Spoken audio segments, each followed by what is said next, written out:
Alright, so here we have our lawn care bot circuit.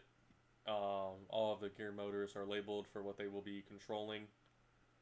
The orientation does not matter, that's just for organization. So we'll want to see positive RPMs for the wheels to go forward, negative RPMs to go backward.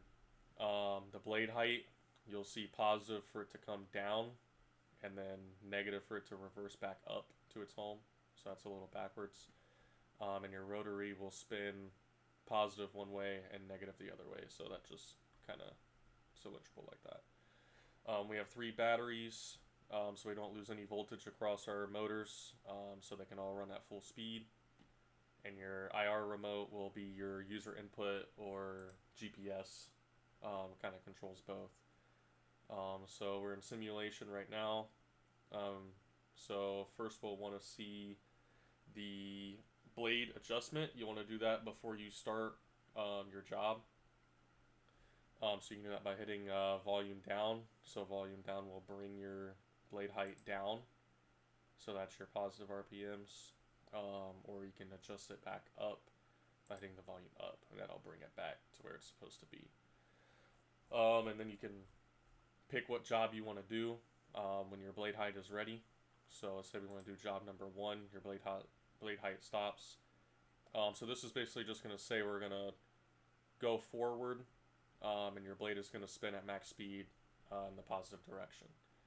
And then your user input would come from, let's say, your left.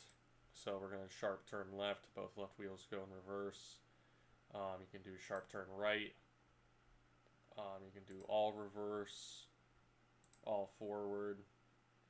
And let's say during job 1 you hit an object. So that's going to be this EQ button here. You're going to stop, turn, go straight, turn back to go in the direction you were going before, and then move forward.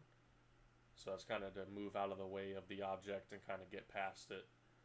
And then we also have job number 2, which we can switch on. So that basically your blade height kind of adjusted on its own. It's going to do a different blade height. And your blade rotary is spinning in an opposite direction. And again, we have the user input buttons here. And then when the job is completed, it's going to send that job complete to the central bot, as well as when we hit an object, it'll send the alert to a central bot. But when the job is complete, everything will stop and it'll be ready for the next job.